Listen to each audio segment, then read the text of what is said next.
The mass evictions of the Irish in the 1800s represent a harrowing chapter in Irish history, yet their full scale remains shrouded in uncertainty. The absence of comprehensive records makes it difficult to determine the precise number of people evicted during those tumultuous years.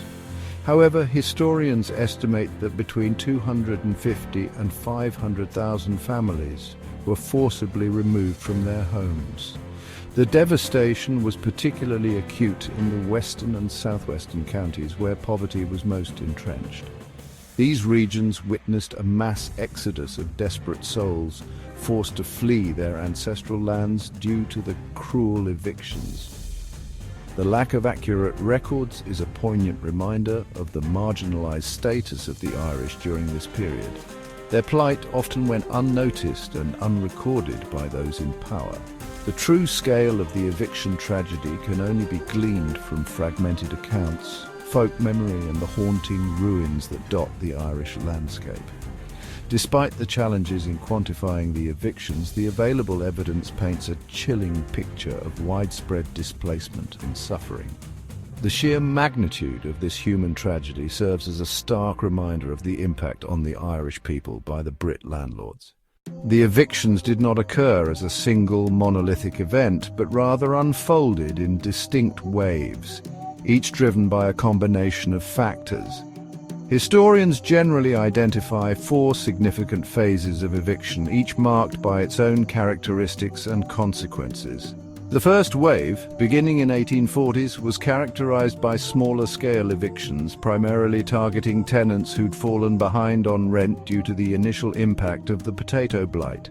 A second, more aggressive wave swept across the country in 1847, driven by a combination of factors, including the failure of government relief efforts. The third wave, coinciding with the enactment of the Encumbered Estates Act in 1849, witnessed a surge in evictions as landlords offload properties.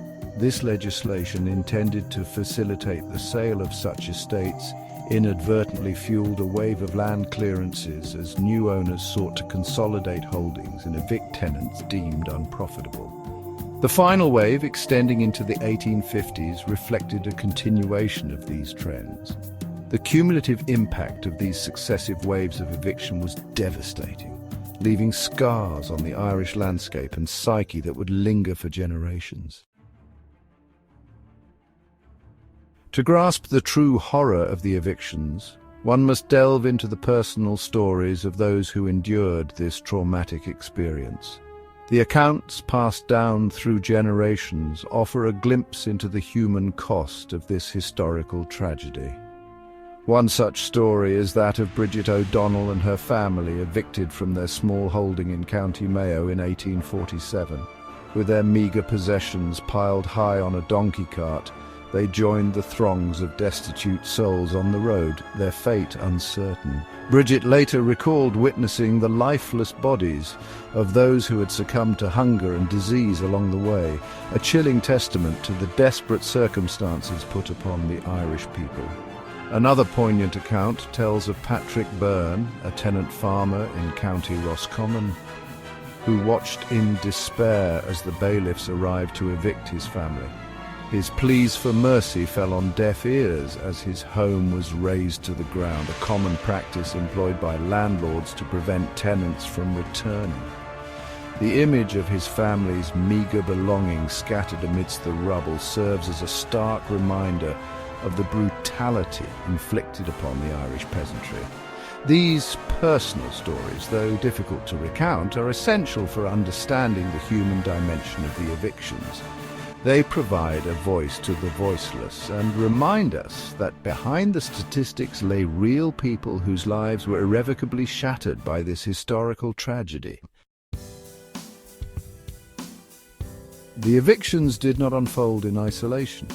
Newspapers, both local and national, played a crucial role in documenting these events, albeit with varying degrees of sympathy and accuracy. Their accounts provide invaluable insights into the scale and brutality of the evictions, as well as the social and political context in which they occurred.